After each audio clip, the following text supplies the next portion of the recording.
Gracias. Bienvenidos de nuevo. Vamos a presentar enseguida, de una manera muy breve, porque tenemos el tiempo limitado. Después de esto hay una sesión y un seminario justamente sobre migración. Les vamos a presentar un avance de un trabajo de seguimiento que ahora verán algunos resultados, pero es un trabajo que hemos de continuar durante las próximas semanas, los próximos meses, con el propósito de contribuir a la comprensión de este fenómeno que ha ocupado la atención de muchos tijuanenses y de todo el país y de muchas partes del mundo, para contribuir a su comprensión y para generar información confiable y análisis sólidos que permitan mejorar el debate público sobre esto. Ha habido un debate no siempre muy informado y parte de nuestra labor es contribuir a que esas discusiones públicas tengan mayores elementos, digamos, con bases sólidas, con información sistemática y con análisis bien fundamentados. Además, queremos contribuir a la generación de políticas. En estos días se están discutiendo en muchas instancias gubernamentales y civiles cuáles son las medidas que hay que tomar para enfrentar este tipo de fenómenos. Decidimos hacerlo hoy antes de tener completo, digamos, el panorama de la propuesta de políticas, porque es importante empezar a dialogar sobre ello y, debo insistir, seguiremos generando estos documentos en los próximos días. Desde el inicio empezamos a darle un seguimiento, tuvimos este foro público en el Secut hace algunos días y luego el 22 de noviembre levantamos una encuesta cuando todavía estaban la mayor parte, la gran mayoría de los migrantes centroamericanos estaban en el Deportivo Benito Juárez. Y hay otros investigadores del colegio que están participando activamente en estos debates. Como institución, digamos, hemos tratado de estar presente porque es un tipo de fenómeno en el que nos interesa mucho contribuir a la comprensión e incidir. Esto cambia muy rápidamente. Algunas de las cosas que presentamos aquí quizá se han modificado. Esto cambia a veces por horas y por eso la importancia de hacer pronto la presentación y el debate.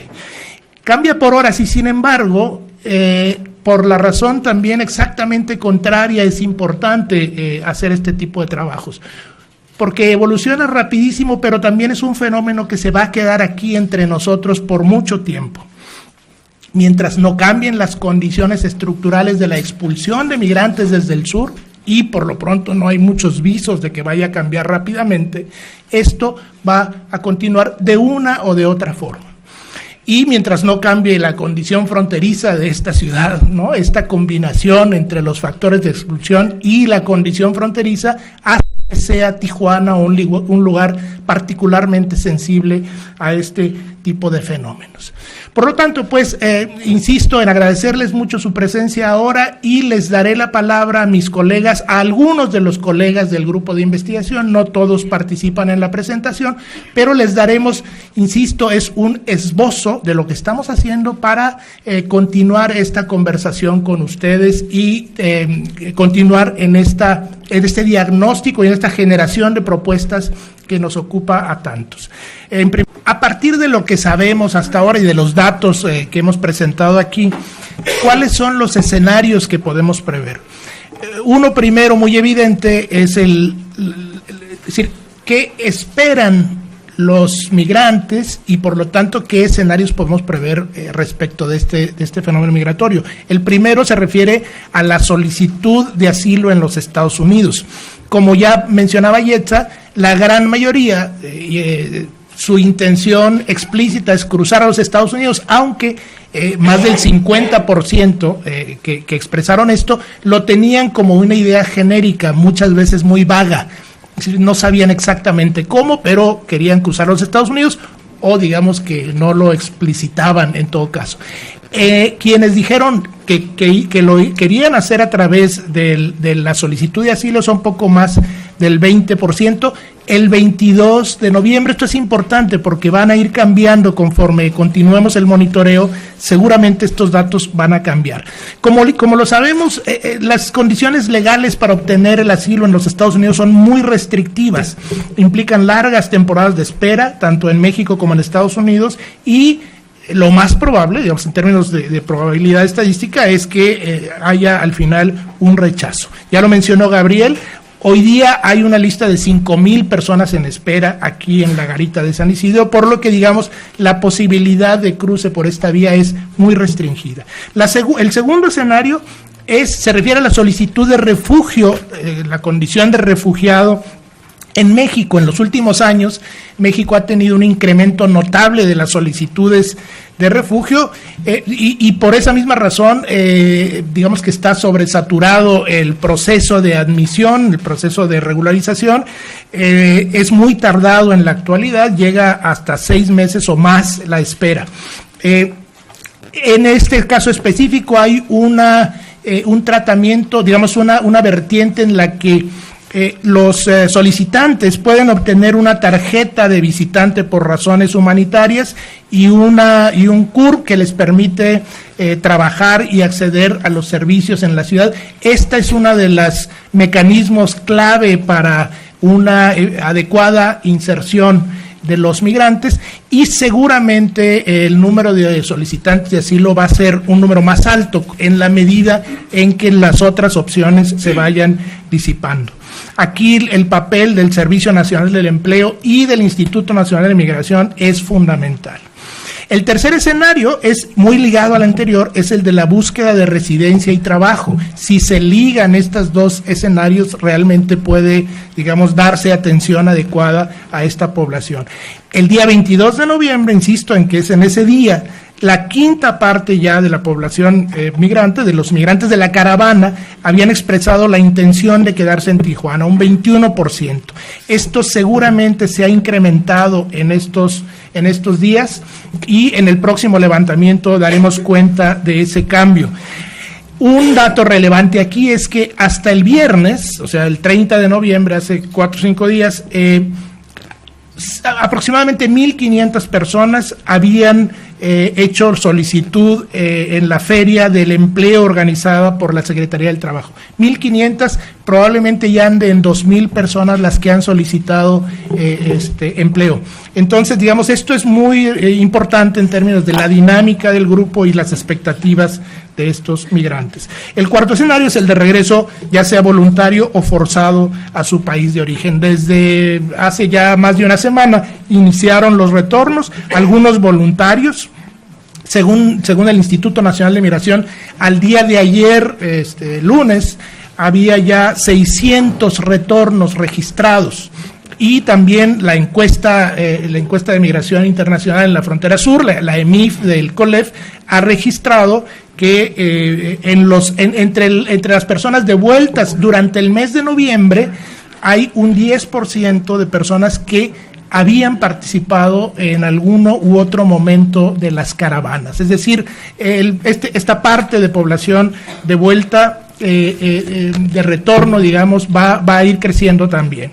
Y por último, el escenario de cruce irregular a los Estados Unidos, que, bueno, como muchos sabemos, la población centroamericana, los migrantes centroamericanos constituyen ahora la mayoría de las detenciones por parte de la patrulla fronteriza, el 53% en el año 2017.